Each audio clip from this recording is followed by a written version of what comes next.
Jokowi datang. Gibran datang. Oke, gitu aja. Pak Prabowo, Bapak ini jenderal, Pak. Jangan kalah sama tukang mebel. Nah, jenderal kita, Pak Narko. Pak Prabowo, kalau emang nggak sanggup, ngaku, Pak. Nggak apa-apa, bilang aja. Wahai rakyat, saya presiden, saya juga takut sama koruptor. Biar rakyat, Pak. Kami udah gatel. Kalau emang hukum nggak bisa bikin hukum mati, kami yang matiin. Karena buat kami rakyat, melihat saudara-saudara kami yang jadi korban, kami rasanya sudah seperti mati, Pak. Bagi kami rakyat Indonesia sekarang, hidup dan mati udah nggak ada arti. Zaman kami sekarang, gimana lagi nanti zaman anak-anak kita, Pak? Anak cucu kita, Pak. Alam Indonesia yang pasti akan mengakibatkan bencana ke depannya. Jadi sebelum bencana terjadi, Pak Prabowo, Bapak ini jenderal, Pak. Jangan kalah sama tukang mebel. Bapak ini jenderal, pernah turun perang. Dan rakyat Bapak siap untuk perang, Pak. Kalau memang nggak sanggup, bilang nggak sanggup. Demi Allah, rakyat akan turun bakal koruptor. Allahu Akbar. Ganyang koruptor. Ganyang koruptor. Terima kasih. Jenderal kita, Pak Narko. Pak Prabowo, kalau emang nggak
Saya sebagai Sekjen TPUA, Tim Pembela Ulama dan Aktivis, hari ini kedatangan tamu besar Profesor Amin Rais.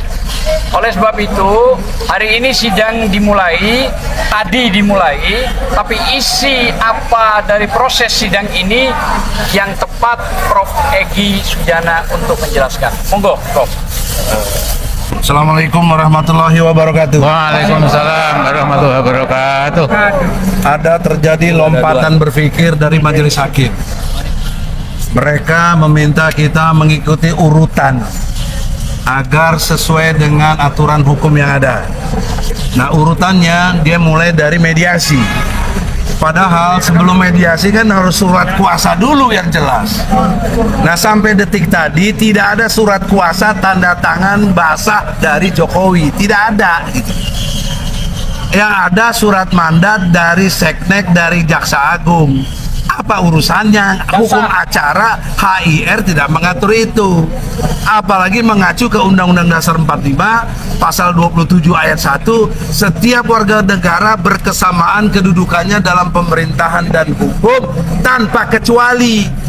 Jadi Presiden Jokowi jangan merasa hebat di sini. Sama lu sama rakyat, sama kita. Maka datanglah gugatan ini untuk supaya clear.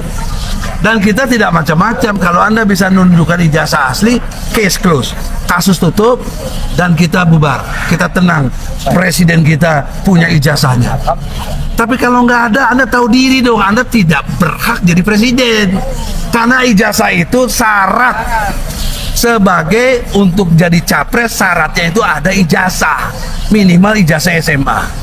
Nah, itulah. Dan dulu pernah Pak Amin Rais ngajarin, tunjukin ijazahnya dari mulai SD sampai profesornya. Nah, tinggal gitu aja kok susah Jokowi. Nah, problemnya kan dia waktu wali kota ngaku dokter Andes, pas presiden ngaku insinyur. Nah, ini bagaimana presiden begini? Ternyata Mas Wapres Gibran. Ada apa Mas dengan Mas Wapres Gibran? Mas Wapres Gibran tidak tamat SMA. Masa sih Mas? Tidak punya ijazah SMA. Terus gimana? Dan karena itu Mas Wapres Gibran digugat oleh warga senilai 125 triliun. Apa iya sih Mas? Gara-garanya Mas Wapres daftar mencalonkan wakil presiden itu tidak pakai ijazah SMA. Ya Allah, ya Allah. Gak mungkin itu Mas, karena kata orang-orang Mas Wapres Gibran itu wakil presiden terpintar. Kalau nggak percaya, kita tanyakan langsung kepada Mas Gibran. Permisi Mas Gibran, sebutkan 6 suku yang ada di Indonesia. 1. Suku Jawa, 2. Sunda, Betawi, Batak, Dayak. Udah 6? Belum, baru 5. Satu lagi. Kurang 1 apa ini? Kurang 1 suku lagi Mas. Mas Gibran kan suka membaca kan? Kalau saya sendiri sih jujur aja orangnya apa ya, nggak suka baca.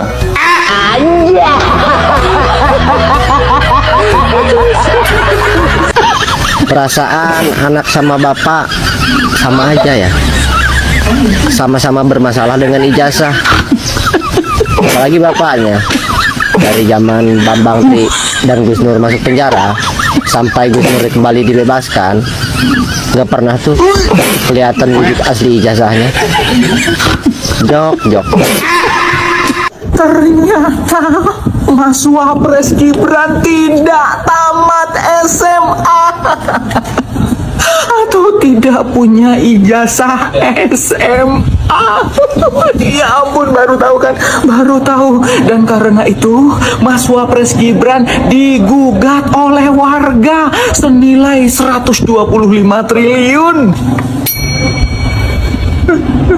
Ya ampun, gara-garanya Mas Wapres daftar mencalonkan wakil presiden itu tidak pakai ijazah SMA. Ya Allah, ya Allah. Bapaknya digosipkan ijazah palsu. Mas Wapres nggak punya ijazah SMA. Jadi begini, Mas Wapres dulu sekolah di Singapura, di Orchid School. Ya katanya setara dengan SMP SMA, begitu. Tapi dalam amanat undang-undang di Indonesia, syarat mencalonkan diri sebagai calon presiden dan calon wakil presiden itu minimal SLTA, SMA atau sederajat. Ya, sederajat yang dimaksud itu kan ada MA, ada SMK, begitu yang di Indonesia. Nah, sementara di undang-undang itu tidak dituliskan sederajatnya luar negeri. Enggak ada. Sederajatnya itu Indonesia. Jadi ini salah siapa? Ini salah Mas Wapres Gibran, salah undang-undang, salah KPU, salah kita yang milik. Atau salah siapa ini? Ayo, menurut kalian ini semua salah siapa? Coba di komen. Salam logika. Menurut gua orang yang menggugat ini sangat cerdas. Gibran tidak mempunyai ijazah SMA. Beliau hanya memiliki surat keterangan lulus setara SMA dari Kemendikti atau Kementerian Pendidikan Tinggi. Dan menteri yang mengeluarkan surat keterangan lulus setara SMA tersebut sekarang menjadi tersangka korupsi. Sebenarnya tidak perlulah 125 triliun, cukup turun saja. Walaupun gua tahu bahwa gugatan ini tidak akan pernah berhasil, ya anggap saja intermezzo lah. Gimana bisa berhasil coba? Perdana Menteri Konoha sepulang lawatan dari Cina langsung lapor ke presiden di Oslo. Kalau presidennya masih orang Oslo, ya nggak akan berhasil lah mengugat anaknya. Ternyata wakil presiden kita, Mas Wapres Gibran, tidak tamat SMA atau tidak memiliki ijazah SMA. Baru tahu kan kalian, baru tahu. Dan karena itu Mas Wapres Gibran digugat warga senilai 125 triliun. Banyak banget itu duit, ya Allah. Nih 125 triliun gara-garanya Mas Wapres Gibran mencalonkan diri sebagai wakil presiden tidak menggunakan ijazah SMA. Ya Allah, gimana ini? Bapaknya digosipin ijazah palsu, Mas Gibrannya nggak punya ijazah SMA. Jadi ceritanya begini, dulu itu Mas Wapres Gibran sekolah di Singapura Ojek School, yang katanya sekolah itu setara dengan SMP dan SMA. Tapi dalam amanat undang-undang di Indonesia, syarat mencalonkan diri sebagai calon presiden atau calon wakil presiden itu minimal SLTA atau SMA sederajat. Sederajat di sini yang dimaksud ada MA, ada SMK, SMA yang di Indonesia. Sementara di undang-undang itu nggak ditulisin sederajatnya itu luar negeri, nggak ada. Sederajatnya itu Indonesia. Jadi ini salahnya siapa, guys? Salah Mas Wapres Gibran, salah KPU, salah siapa ini, guys? Atau salah kita yang memilihnya? Bagaimana menurut kalian, guys? Langsung aja kalian komen di kolom komentar ya. Kemendikbud nomor 9149 DDI/AS/2019 yang ditandatangani oleh Sekjen Kemendikbud pada saat itu, yaitu Dr. Sutanto, SHMA. Di dalam surat keterangan tersebut disebutkan bahwa Gibran Rakabuming Raka telah menyelesaikan pendidikan grade 12 di UTS Insert, Sydney, Australia pada tahun 2006, sehingga pengetahuannya bisa disetarakan dengan sekolah menengah kejuruan akuntansi dan keuangan di Indonesia. Di sini kemudian kita harus melakukan pemikiran secara logis. Sedangkan di sampingnya ada persyaratan untuk mengikuti kursus di UTS Insert, Sydney, Australia. Ada dua persyaratan pokok, satu persyaratan akademik dan satu persyaratan bahasa Inggris. Di dalam persyaratan akademiknya disebutkan bahwa seseorang yang akan masuk ke UTS Insert harus menyelesaikan program kelas 12 atau grade 12 dengan nilai rata-rata tahunan 6,7. Nah, dari syarat akademik ini kita langsung bisa mengambil kesimpulan bahwa surat keterangan yang dikeluarkan oleh Kemendikbud untuk penyetaraan pendidikan Gibran Rakabuming Raka bisa dikategorikan asli tapi palsu. Kenapa demikian? Asli karena memang surat tersebut dikeluarkan secara resmi dari lembaga Kemendikbud dan ditandatangani pula oleh pejabat yang berwenang pada saat itu. Namun, kenapa kita sebut palsu? Karena keterangan yang disebutkan di dalam isi surat tersebut tidak benar, alias palsu. palsu. Sebab bagaimana mungkin Gibran bisa disebutkan menyelesaikan pendidikan grade 12 di UTS Insert, Sydney, Australia. Sedangkan syarat akademik untuk masuk kursus tersebut harus terlebih dahulu lulus dari grade 12. Bukankah itu sebuah kebohongan besar? Sebuah rekayasa besar untuk menutupi kekurangan pendidikan Gibran Raka Buming Raka pada saat itu.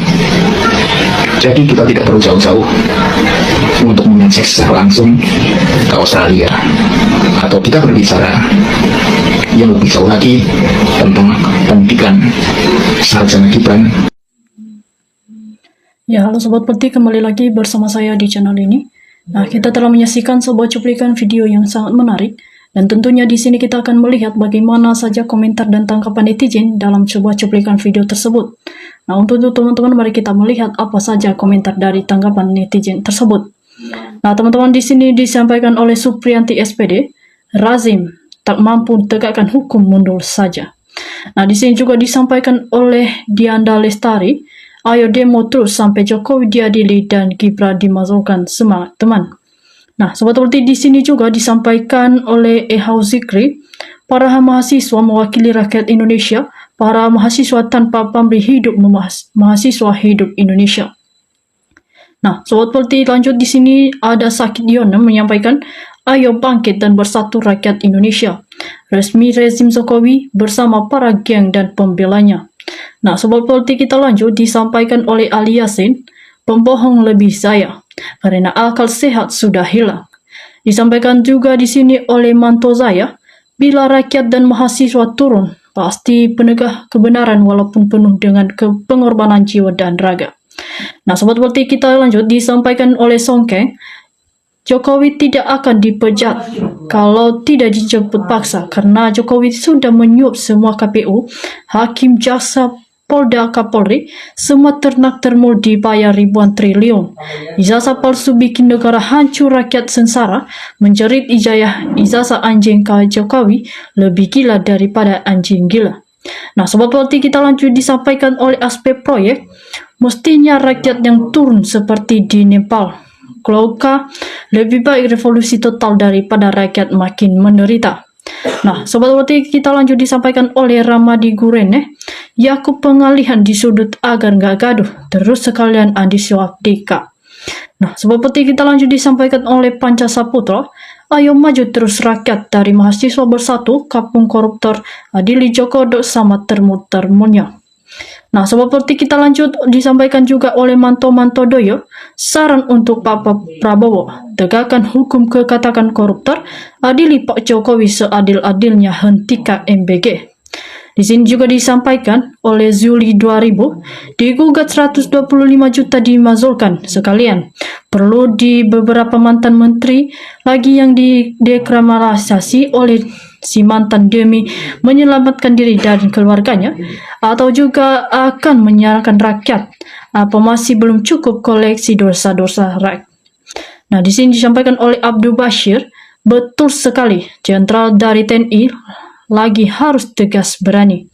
Nah, Sobat Politik, kita lanjut disampaikan di sini oleh Dermawati Pahan, kalau tidak dihukum, Jokowi dan Gibran dan semua channel dan advokatnya selalu membela kebohongan. Kalau tidak dipenjarakan, semua mafia ijazah palsu lebih baik ditutupin pendidikan di Indonesia, mulai PAUD dan sampai perguruan tinggi lebih disorotkan, dan bila perlu kita bubarkan negara ini. Nah, Sobat Politik, kita lanjut disampaikan oleh Siti Miorona, ala Prabowo omon-omon gak berani mengadili Jokowi. Nah, Sobat Politik, kita lanjut disampaikan oleh Bang Kuis, kalau hukum negara tidak berjalan, pakai hukum rakyat saja. Jemput paksa adili kalau ternyata telah menipu seluruh rakyat Indonesia. Di sini disampaikan oleh Ervin Taylor, bravo para pembela kebenaran, rakyat mendukung. Nah, teman-teman, disampaikan juga oleh Rizky Daniel, bravo mahasiswa, semoga Tuhan ikut campur dalam perjuangan saudara dalam kebenaran. Kalau tidak amat sulit mengadili para pembesar di RRI, ini negara Konoha. Disampaikan di sini oleh Koisman Harisi, alhamdulillah banyak rakyat yang jiwanya pahlawan. Mudah-mudahan yang lain bersatu demi masa depan bangsa. Siapa lagi yang berjuang bukan rakyat yang jiwa pahlawan selam cerdas. Nah, sobat politik, di sini disampaikan juga oleh FYV, ayo selidiki pula seluruh anggota dewa di seluruh Indonesia dan para pejabat lain itu baru mantap. Nah, sobat politik, kita lanjut disampaikan oleh Phoenix, mantap, pasti Pak Prabowo Subianto tidak berani Prabowo sendiri kartu asnya dipegang sama Jokowi.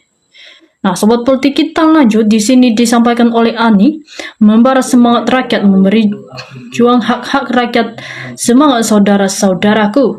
Disampaikan oleh Sumari Fiwani, Bapak Prabowo harus tegas adili Jokowi, Kapolri Fan LDP. Nah, sobat politik, di sini disampaikan oleh Abah Kelana, itulah resikonya kalau punya pemimpin karbitan. Negara terus gaduh, rakyat diadu domba, ekonomi merosot, hukum amburadul, korupsi terus berjalan. Nah, ngurus kasus ijazah palsu Jokowi saja nggak diselesaikan. Nah, ngomong-ngomong rela mati demi rakyat, tapi inspirasi rakyat nggak dengar, parah malah tambah ngaco. Nah, sobat politik, kita lanjut disampaikan juga oleh Saziman KBM. Pak Prabowo, buktikan kalau Zen bukan kelanjutan dari rezim Jokowi. Soalnya rezim jahat jangan diteruskan, rakyat yang tulung-tulung terus. Nah, sobat politik, disampaikan oleh Edi Suwarno, jangan heran dengan PAPS, nggak tegas tindak koruptor. Jokowi pegang kunci-kunci kelemahan PPS. Nah, sobat politik, disampaikan oleh Abu Dhami, Prabowo tidak akan berani adili Jokowi karena Prabowo bukan dipilih rakyat, dia jadi presiden didukung oleh Jokowi. Nah, sobat politik, disampaikan juga oleh Muhkari Roy, mana nih macan Asia, tunjukkan keberanianmu untuk mengadili para koruptor. Disampaikan juga oleh Elvian Madeni, apakah rakyat berani menepalkan Jokowi dan Gibran? Disampaikan di sini oleh Lampung Balam, sudah waktunya rakyat menuntut keadilan akibat pemimpin zalim. Mau sampai kapan rakyat dijadikan tumbal oleh pemimpin jahat? Nah, sobat politik, kita lanjut disampaikan oleh Samaru Hari. Artinya di sini rumah sewa saat di Solo, artinya ini rumah saat di Jakarta, nauzubillah. Jika Pak Prabowo mampu memberantas korupsi, Bapak harus mundur PK. Bapak sudah tidak layak jadi presiden, tidak berani menempel Jokowi. Nah, sobat politik, disampaikan juga di sini oleh Bapak Kana, seharusnya turun tangan untuk memimpin yang sedang berkuasa. Suara rakyat harusnya didengar agar jelas dan tidak terjadi kerusuhan dan pertengkaran sesama rakyat. Bukan didiamkan seperti ini. Jangan cuma mau suara rakyat aja agar kalian duduk dan berkuasa. Di sini disampaikan oleh Abdul Basir, Pak Jokowi, saya sekolahin anak saya sampai sarjana, ongkos sekolah banting tulang. Ya Allah, lindungi anak-anak kami yang sedang menuntut keadilan bagi rakyat Republik Indonesia. Nah, sobat politik, kita telah menyaksikan bagaimana komentar para netizen dan bagaimana juga tanggapan teman-teman dari komentar-komentar tersebut. Jangan juga luapkan di kolom komentar di bawah. Sekian dari saya, salam NKRI.